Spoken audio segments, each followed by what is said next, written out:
Penktadienį į Lietuvą sugrįžo 11-oji jaunimo projekto misija Sibiras ekspedicijos komanda, sėkmingai įgyvendinus iškeltus tikslus.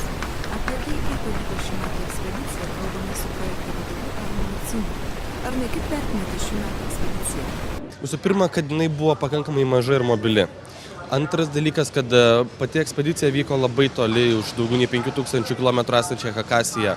Tai yra viena iš tolimiausių ekspedicijų, kur galbūt lietuviai pakankamai mažai žino, kadangi pačios, sakykim, tokios populiariausios tremties vietos buvo Krasnojarskas, Irkutskas, galbūt Komija, o apie Hakasiją visuomenė pakankamai mažai žino. Tai stengiamės šitą ekspediciją jo šiek tiek supažindinti ir parodyti tą net ir geografinį mastą trėmimų.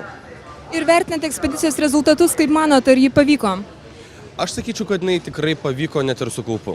Per visą šitą laiką, kol ekspedicija buvo Sibire, sutvarkytos 11 lietuviškų kapinių, pastatytas iš Lietuvos vežtas kryžius, susitiktas su keletu lietuvių, kurie vis dar gyvena Sibire. Ir manau, kad pagrindinius akcentus ir pagrindinius dalykus skaičiuoti reikės jau gerokai rudenį, kuomet prasidės projekto pristatymai visuomeniai. Dabar tai vyko tik tais ekspedicija, reiškia, jie pasikrovė tų žinių, gebėjimų, tai, ką jie dalinsis su jaunaja karta. O kaip pavyks šitas svarbiausias projekto etapas, bus matyti tik tais rudeniop. Kokie įspūdžiai iš Hakasijos? Tik geri, tikrai tik geri. Dabar iš tikrųjų visi pasimetę, kaip juokavom, turbūt išlipę, sakysim, iš traukinio, suprasim viską kitą savaitę, bet taip iš tikrųjų ir yra. Dabar pasimetę esam. Ir ką išmokom visi, tai bent jau ir man kas svarbiausia, tai dabar kiekvieną rytą nežinosiu net nuo ko dieną pradėti, nes dabar 2 savaitės kiekvieną dieną turėjom tikslą ir kažką padaryti suplanuoto, gero, naudingo tiek mums, tiek Lietuvai. O ar buvo itin sunkių ir kritinių momentų ekspedicijos metu? Iš tikrųjų, prieš paskutinę dieną buvo labai sunki. Nužygiavom 33 km per dieną, ėjom per dumblą, per šviežius lokių pėdsakus, tai tikrai ir bijojom. Tai buvo fiziškai turbūt sunkiausia diena. O emociškai buvo viena diena nežinios, kai netekom vairuotojo, dingo vairuotojas, nežinom, ką daryti, reikėjo spręsti, ar važiuoti į vienas kapines ar į kitas. Vienos buvo už 300 km, kitos buvo labai arti, bet nežinom, ar ten iš vis bus lietuvių. Tai iš tikrųjų buvo daug diskusijų, tarpusavį jautėsi jau tokie trintis, bet galiausiai viskas baigėsi geriausiai, kad aplankėm viską. Kokie įspūdžiai iš Hakasijos? Labai daug jų, labai visi, nežinau, tokie ryškus. Iš tikrųjų, gamta nuostabi, labai graži kalnai, upeliai, tačiau visas gyvenimo būdas, kaimai visi labai skurdus. Iš tiesų, mes tokią kaip santrauką padarėm, kad važiuoji gatvę ir maždaug koks yra vaizdas kaime. Tai kiaulės maudosi upelėje, arkliai stovi stotelėse, slepiasi nuo saulės, o karvės reguliuoja eismą ir vaikšto per gatvės. Tai maždaug toksai vaizdas, iš tikrųjų, o iš tiesų tai jausmas kaip 40 metų atgal nusikėlus. Ar buvo ekspedicijos metu kritinių momentų? Buvo gal keletą kartų, kad kažkam buvo bloga, bet iš tiesų pagrindė tokie kaip silpnumo priepuoliai vien dėl saulės ir kaitros, nes 40 karščio tai ne juokas iš tiesų yra. O išbandymų?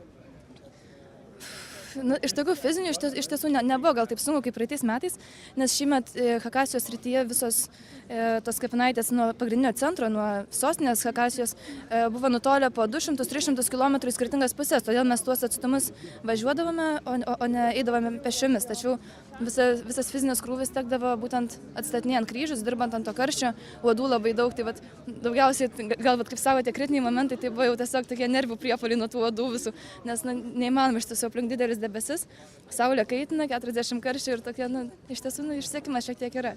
O be uodų, kokie prisiminimai jums pačiai dar liks patys ryškiausiai iš ekspedicijos?